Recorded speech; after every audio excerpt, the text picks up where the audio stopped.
एक भी रहा एक ऐसा चीज अछूता प्रसंग ये वीर रस का चाहत रख लो, वीर रस का आनंद ले ली। ये के श्रृंगार रस चाहिए, श्रृंगार का आनंद ले ली। देखे करुण रस चाहिए, करुण रस का आनंद ले ली। वीर रस केहू से हो तो नहीं, बस खाली ओके पेश कर दो या अदा कर दो या वह वीर रस। अभी कहा कि वीर रस गावे मतलब कि कुर्ता उर्ता फाड़ के जो नंगा हो जाए तब वीर रस होगा, तब तो वीर रस फैल लो। अब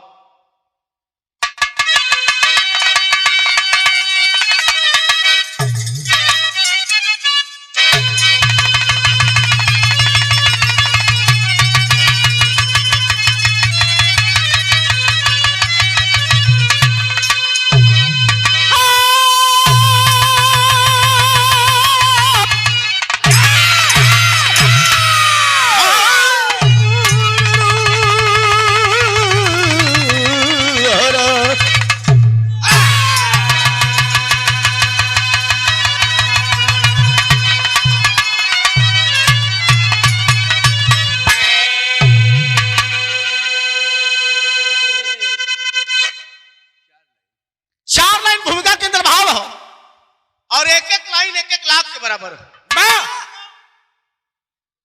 एक जमाना रहल जौने वीर के जौने वीर के जमाना रहल, समय एक बराबर ना रह जीवन में। कबो कबो अखाड़े के बड़का पहलवान अखाड़े में गच्चा खा जलन दंगल में, कई सचू खोले अपने दांव पर दांव खा जालन। पुरुष बलि नहीं होते समय होत बलवान, तो समये सबसे बलवान होले।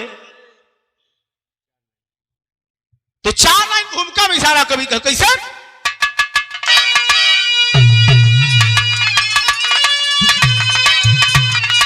तो राज कर दे और काम को जिसने अपने बस में किया, मौत भी जिनके जीवन की दासी रही, वक्त की मार से और था हो दिवस, जंग भूमि में कटती उदासी रही। एक दिन भीष्म ने पूछा भगवान से, अरे एक शंका हमारी मिटा दो प्रभु, किस वजह से मिली या मुझे माजरा क्या है इसमें बता दो प्रभु।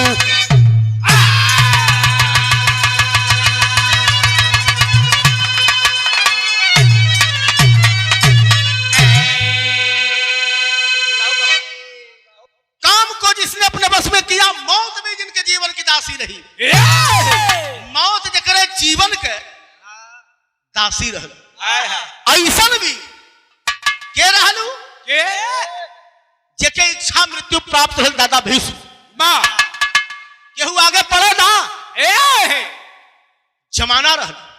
आज जमाना का हो, महाभारत के 10वें दिन के बाद बताओ थी वही लड़ाई के मैदान में, लड़ाई के मैदान में आ बाबू लासन से धरती पटलबा और वही रणभूमि में एक ऐसन वीर जेके इच्छा मृत्यु प्राप्त रहल। दादा भी सब पूरे शरीर में बाण चुभल हो, बाणे के तकिया बा, बाणे के बिछौना बा, वही बाणे के खटिया। अपने कर्म के झंखत होन कौन ऐसन गलती कैली कि एक गति के प्राप्त भइली। महाभारत के 10वें दिन के बाद है, युद्ध चालू है। सवेरे सवेरे के नजारा ले मुरली वाले कन्हैया पहुंचलन जा करके देखला दादा भीष्म का चेहरा रोज की तरह लकलक लकलक चमकत नहीं, कुछ उदासी अखिया मुनाइल है दादा का। तब तक जा करके भगवान आवाज बोलन कि दादा अरे दादा, अखिया खोलन जब दर्शन भयल है आनंद कंद सच्चिदानंद प्रभु को प्रणाम कैलन इशारे में। कल कैसा ने आज बड़ी उदासी है, क्या बात है, कुछ सोचत तो ना हुआ? कल सोचे थे, कहा सोचत हुआ तो यह बताओ तुम, आज तार्ज बदल गई।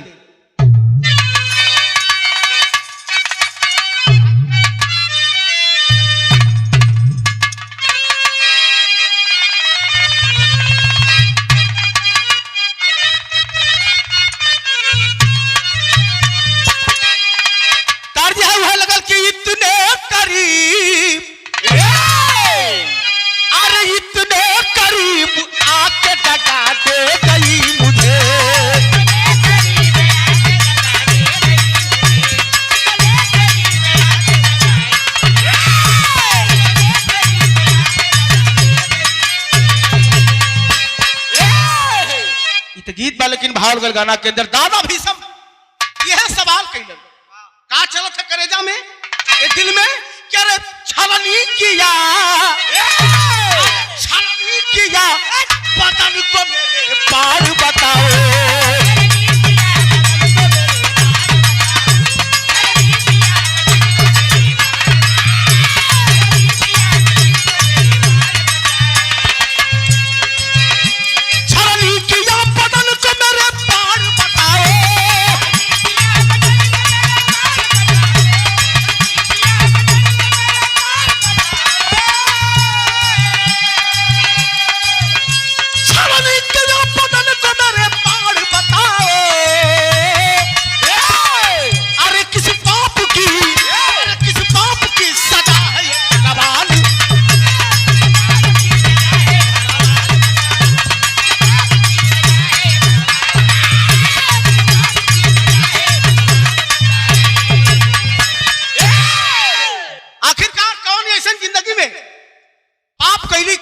गलती कैली दुनिया में तमाम प्रकार की व्यवस्था केहू खटिया पर सुता था केहू क्यों ना कि मसहरी पर सुता था केहू के मसलंद लगावल हो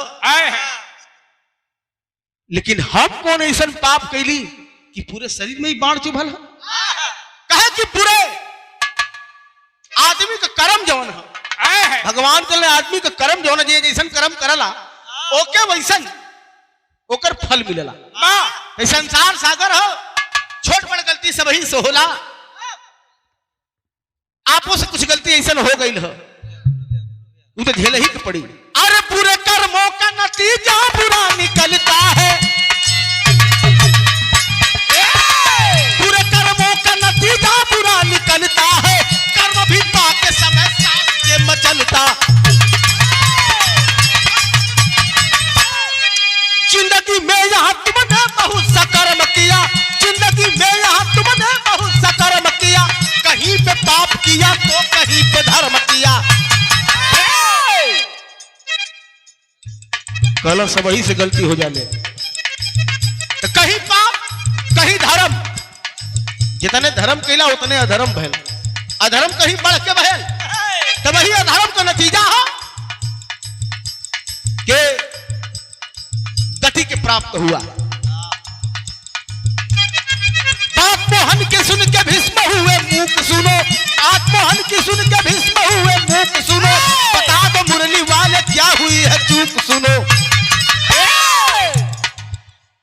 इतनी बतिया सुनते दादा भीष्म मौन धारण कर चुप हो गई और आंख बंद कर अखिया से झरझर झरझर आंसू चले लगल जब आंसू चले लगल तो आ बाबू यहां तर्ज बदल गई पूछत हुआ आंख से आंसू गिरत है यह पूछत हुआ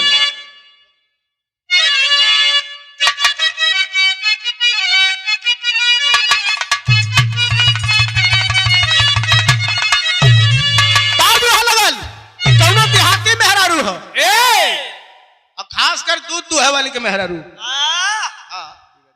हमारे बिरादरी का मेहरारू अपने सैया जी से को बात यह कहता का कहता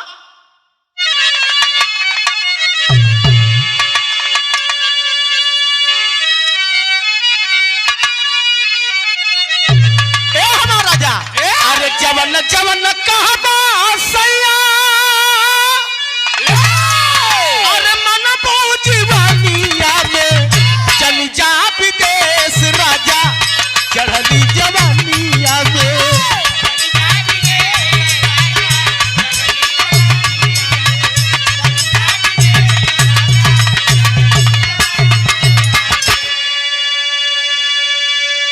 लेकिन भाव बगाना के अंदर बाबू भगवान कमतिया सुन करके दादा भीषम मौन तो हो गए आंख से आंसू को धारा चलत है लेकिन आंसू के धार के साथ पूछत हुआ का पूछत हुआ अरे पूछे हो या धीर मीर अरे पूछे हो या धीर मीर अखियां से कारी हो दबा पातावा जल्दी मदना मुरारी हो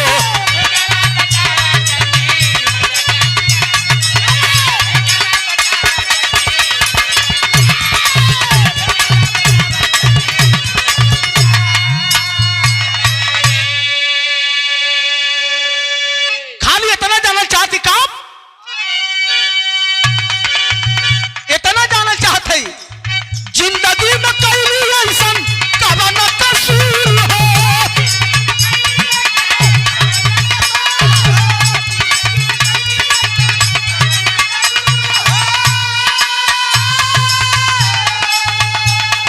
अरे सगरी बदन में बाढ़, सगरी बदन में बाढ़, सुखला दूर हो।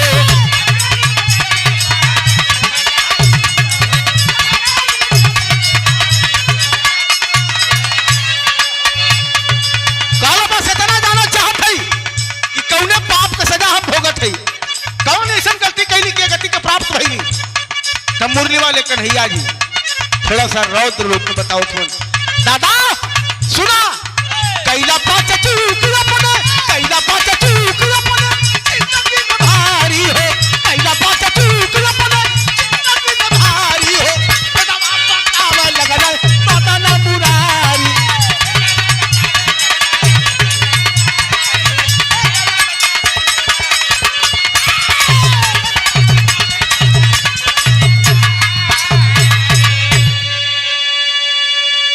काला बस इतना जानना चाहते काला ना बनबा कहे बतावे के परी। आखिरकार कौन ऐसा गलती कैली किए गति के प्राप्त भइली बा। कहला बता दे, कहे बिल्कुल बताता, तेरी में भाव लग गए।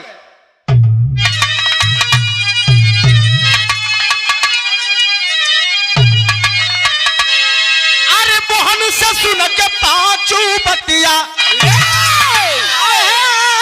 मोहन से सुन के पांचों बतिया, काला कांप गई आंसू छलके त्रिगन।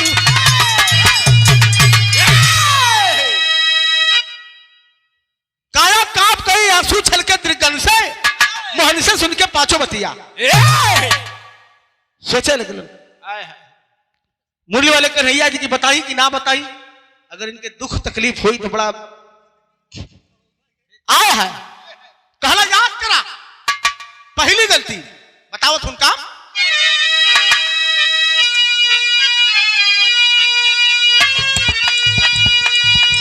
पहली गलती अरे रहमन कैला जबल बना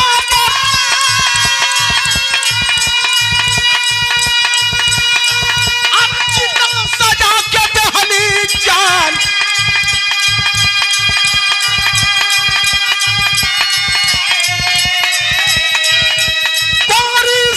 जगत में भैली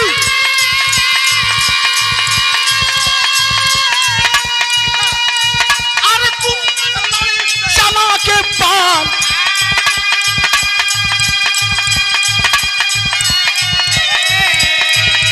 दूसरी चूक तुम्हारी कैला।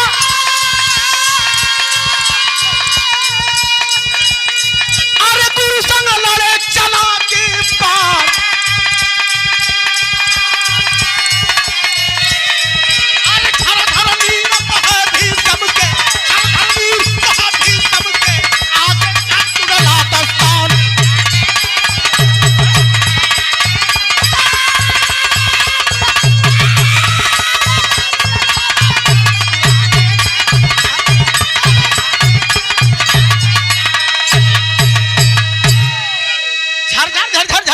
आंसू चलत है सुनत हुआ। कला याद करा आ बाबू, कला याद करा पहली गलती बा। अंबा अम्बे अम्बा लिखे तीन बहन रहलिन, सगी बहन तीनों यही राजा काशी नरेश के बिटिया रही। दादा भीषम जवानी चमकल रहल, तलवार के पानी एकदम लकलक लकलक चमकत रहल। तीनों का हरण कैला, हरण करके लिया अपने राज्य में, लिया करके दुई के तब पार लगा देला। अंबा अम्बे अम्बा लिखे के बच गई अंबा। अंबा जब बच गई तो कुछ दिन युद्ध में शामिल भइला। अंबा पर से ध्यान हट गए। वही उपरांत अंबा आपसे प्यार कर बैठल। अंबा आपसे प्यार करलस मने मने। जब ओकरे शादी के बात कैला, जब शादी के बात कैला तो अंबा झरझर झरझर रोवे लगल। करस आप तो खुद बहुत बड़का वीर हुआ, बलवान हुआ, हमके दूसरे डारी के करे लगई बा। एक काम करता कि हम आपसे प्यार कर बैठे नहीं, दादा भीषम स्वयं हमके सिंदूर दान कर देतन तो सही रहत, लेकिन आप ऐसा ना कैला। अंबा जबरी जिद करे लगल, थप्पड़ उगारला मारे बदे।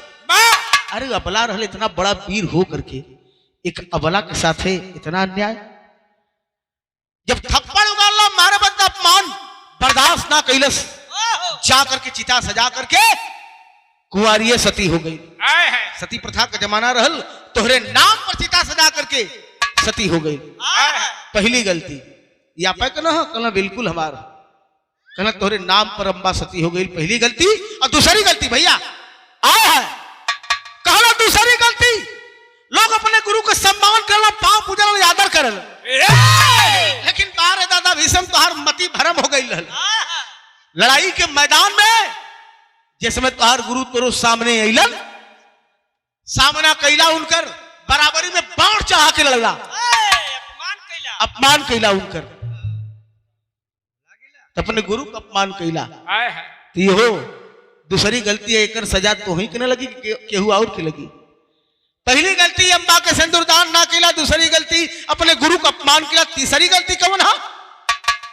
कार्य बदल गई नहीं कार्य यहां बड़ी खतरनाक लगल। अपने जवानी के आलम में बड़े पिताजी स्वर्गीय श्री राम देव जी गावा बतावे कौनो मेहरारू अपने मर्दे के चोरी मांगत रहल, मर्दे के चोरी चोरी कुछ मांगत रहल। का मांगत रहल?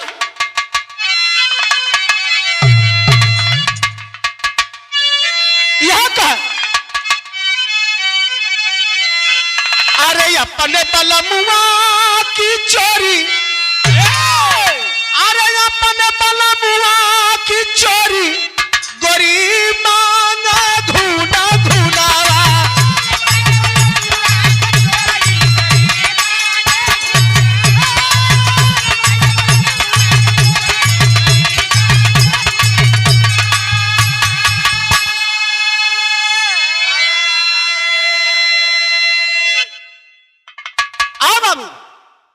तरी साहब बदल के गवाए पहलवा, तो बाद में के कंपोज कर देवल गए, लेकिन पहले एक बदल के कैसे गवाए? गावा क्या रो हमारे बलमुआ का पातर कमर,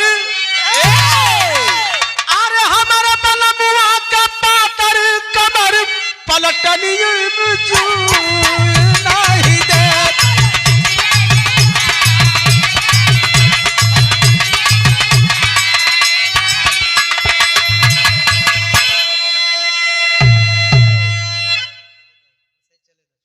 बिल्कुल तार देखा ही बदल के गवाए पहलवा, लेकिन वही के थोड़ा सा दूसरा रूप देकर के गावल गल कि अपने बलमुआ की चोरी, अरे अपने बलमुआ की चोरी गरी मांगा घूना घूनावा। ये तो तर्ज है, लेकिन भाव लगल गाना के अंदर। कहना सुना, याद करा तीसरी गलती कौन है? अरे सभा बिच द्रौपदी दुला, सभा बिच द्रौपदी दुलारी सारी उतारे दुशासन।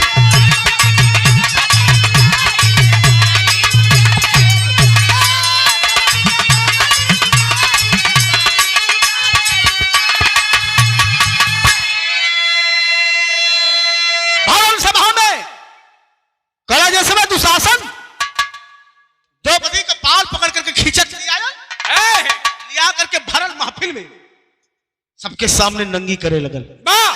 कहां गई तोहर बेटाई?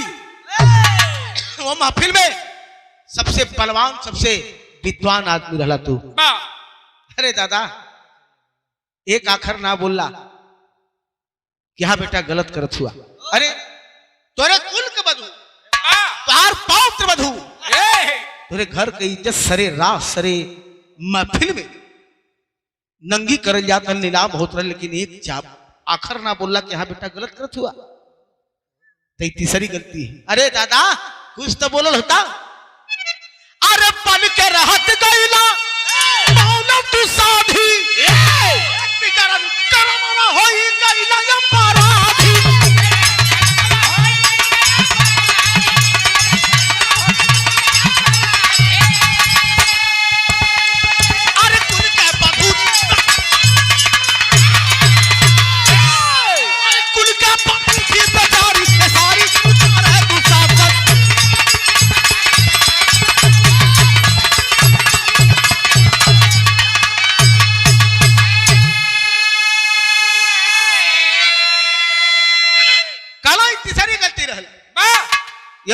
आपे के लगल, यहू के दोष आपे के लगल, तोहरे पुत्र वधु, अरे तार पौत्र वधु, तोहरे कुल के वधु सबके सामने नंगी कर जातल, तोहरे आंख के सामने नंगी कर जातल। एक अखर ना बोला, ये तीसरी गलती रही। चौथी गलती कौन हो?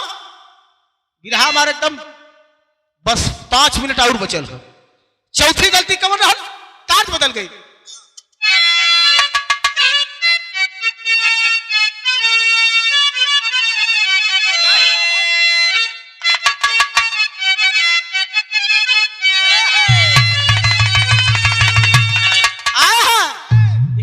ननद भौजाई के वार्तालाप रहा।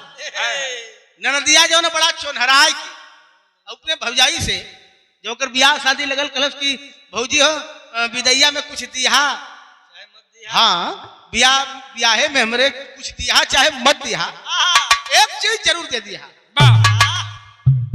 जब गौना हमार होई कुछ दिया चाहे मत दिया, जल्ला ने बोलू भैया 2 चीज दे दिया।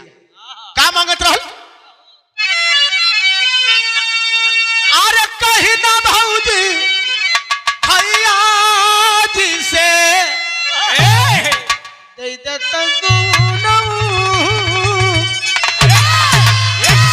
अरे 2 चीज चाहिए हमका, और चौकिया पे लनवा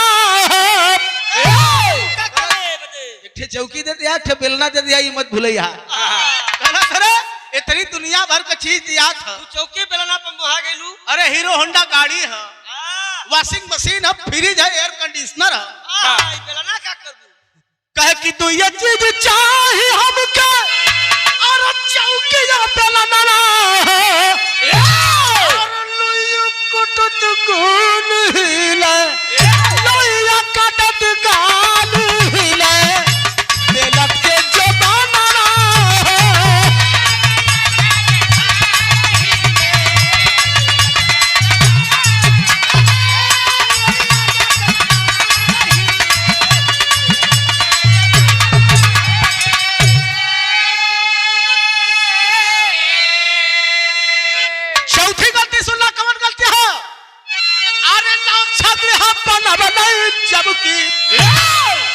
कौरव अत्याचारिया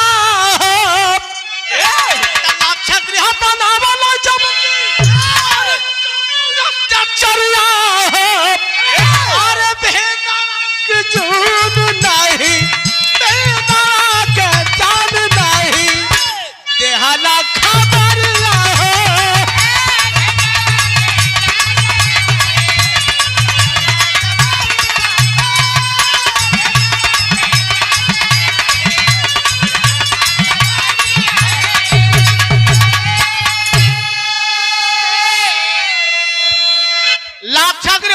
पांडवन के मारे बदे जा करके गहरी नींद में सोते हैं, जा करके आग लगा दो जाए, सारा कहानी सारा महाभारत दरिया खत्म हो जाए। आपको के मालूम रहल ना मालूम रहल? कल बिल्कुल मालूम रहल। अरे कुछ तो ख्याल के लिए होता, वह ब्लडर रहलन, खूने खानदान रहलन, आखिरकार उन्हन के साथे इतना अन्याय कहीं कैला। जब आपके मालूम रहल कि लाक्षागृह में आग लगा दो जी पांडवन की सुता करके सारा महाभारत खत्म करे के लिए, एक आखिर उन्हन से बोलले होता, कहले होता कि हाँ बेटा वहां मत जाया, वहां तो लोग के खतरा, कुछ पाप तो कुछ गलती कट गई हो, मगर ऐसा ना कैला।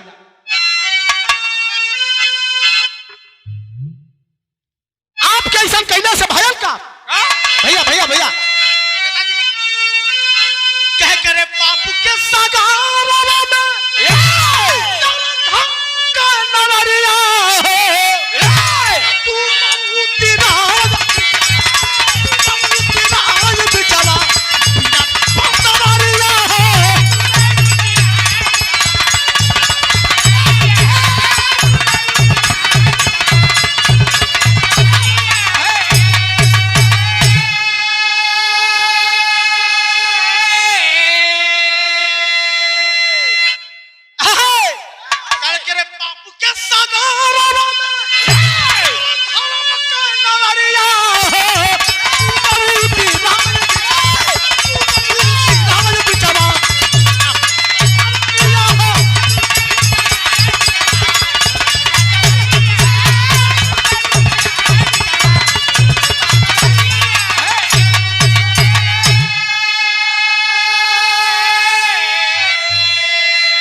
बोले लगे।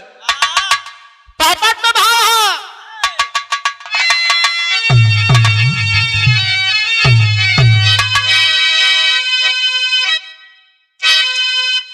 अरे चुभा बन के पार जिगर में तनावा बनावा सीने में, चुभा बन के पार जिगर में तनावा बनावा सीने में, सभी सब दादा नया नवा बनावा सीने में।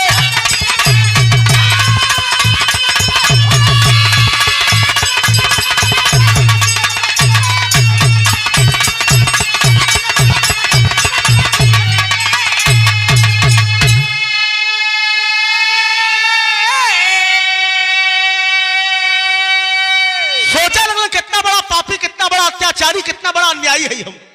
हमके ऐसा ना करे के चाहते, जाने अनजाने में गलती हो गई, प्रभु क्षमा करिहन। यह अपने गलती के प्रायश्चित करत हो। तब तक आ बाबू सोचा लगलन दादा भीषम कितना बड़ा अत्याचारी, कितना बड़ा अन्यायी है हम।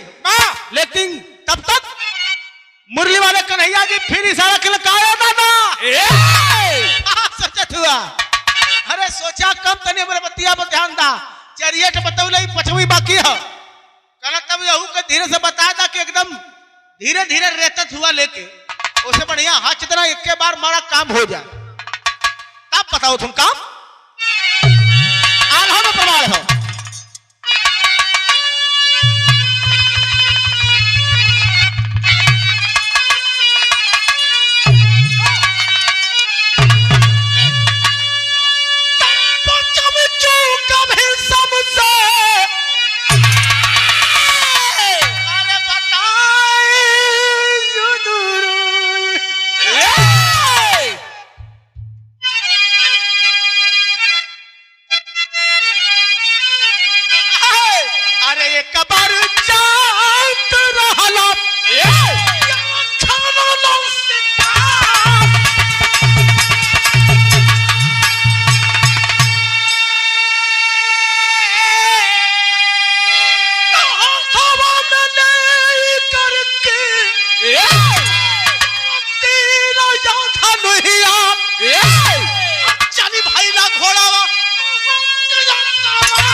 निकल गया कहला याद करा।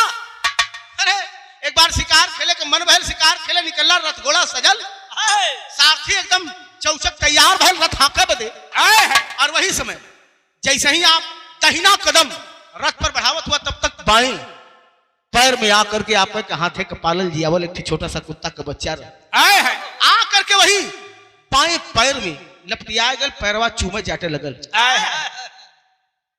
तुरंत कुत्ता को उठौला उठा करके वही रथिये पर रख लेला और सारथी को आदेश दिए चलो जंगल की ओर। कुछ दूर गईला जब मंजोग शिकार ना मिलल, सारथी कहत बा कि आगे बहुत खतरनाक जंगल है, खतरा हो सकता है, कुछ भी हो सकता है, इसकी गारंटी मैं नहीं लूंगा। कहला तुम डरते क्यों हो, चलो जो होगा देख लिया जाएगा। 10 कदम रथ से आगे बढ़ल, तब तक कई रोज का भूखायल एक खूंखार शेर वही रथ के सामने आकर के खड़ा हो गया। अब यहाँ पे हरे भर ताकत हुआ, तब तक रथ रुक गए। अब आते गुना सारथी की रथ क्यों रोक दिया? सरकार तनिया गाँव देखला के बैठल है, जब देखला है आगे और शेर से जब आपका निगाह टकराइल है, शेर के नजर में दादा भीषम का नजर जब लड़ल है, जब शेर से तो निगाह लड़ल, कुछ देर के लिए डराए आनंद फानंद में रथ पर जैसे ही झुकला कि कुछ उठा करके से अपन रक्षा कर ले, जैसे ही झुकल हुआ वही कुतुए हाथ में आगल बच्चा, कुत्ता का बच्चा हाथ में आगल उठौला है और उठा करके कैला का अरे कुत्ता के उठा के फेंकला शेर के बाजारवा।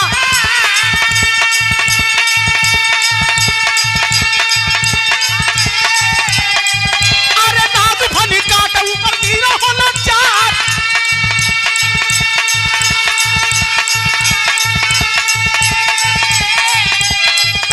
तड़प सोन तज जहान जनावा।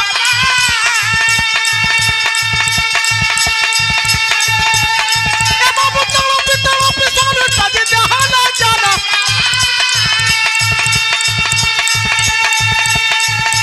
लेकिन एक सांप दे गई ना पर यार,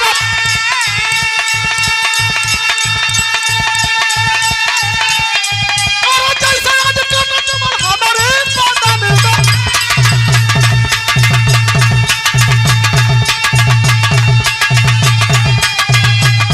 और जैसे आज करना तुम्हार हमारे बदन में।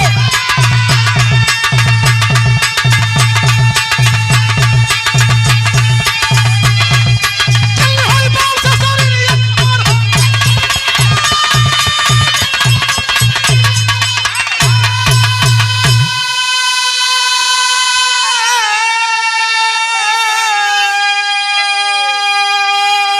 उठौला कुत्ता को उठा करके लगा दिया शेर के ऊपर, शेर के बदन से टकरा करके बगल में गिरल कुत्ता का बच्चा। तक कहाँ गिरल? कहाँ? नागफनी के कांटा का पौधा रहल, एक एक थे कांटा ओकरे रोम रोम में चुभ गए, तड़प तड़प के मर गया, तड़प तड़प करके मर गया।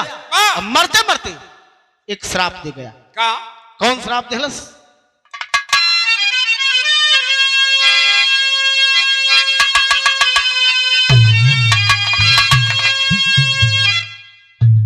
वही श्राप का ही नतीजा है बा जो आज पूरे शरीर में तोहरे बाढ़ चुभल है, ये कुत्ता के श्राप का नतीजा है। कैसे?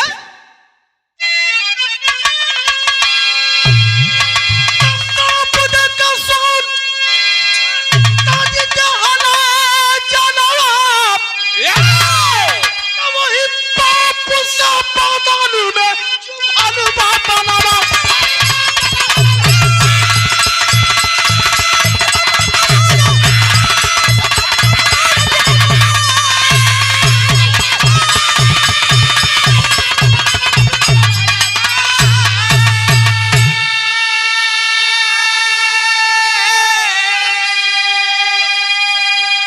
कुत्ता के श्राप का नतीजा है कि पूरे शरीर में बाढ़ चुभल है।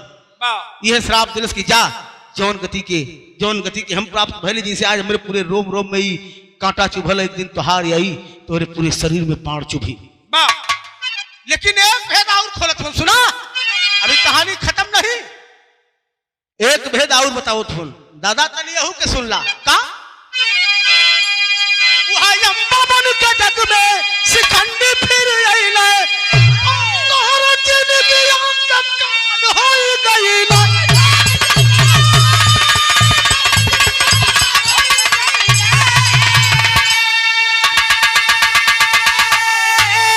माटी में मिलल तारा जर मनवा, सब बदन में चुभल बाबाना।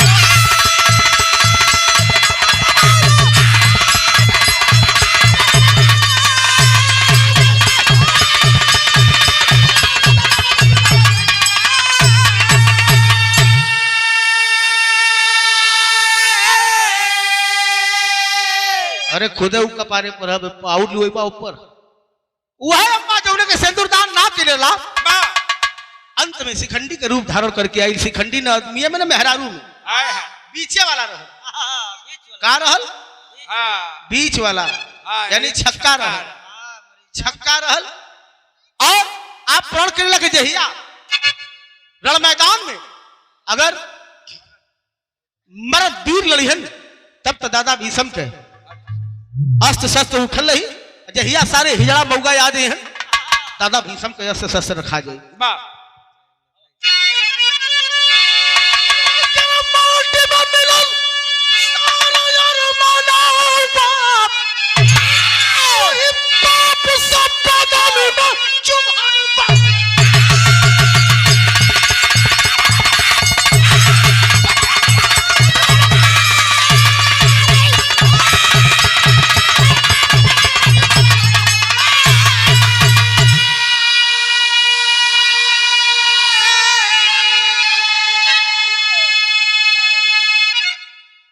आखिरी परिचय है। गुरु बिहारी गुरु गणेश गुरु रामलाल जी ज्ञानी, रामदेव चंद्रिका बिना बच्चन की बात बिरानी। तो मोहन से सुन के पांचों बतिया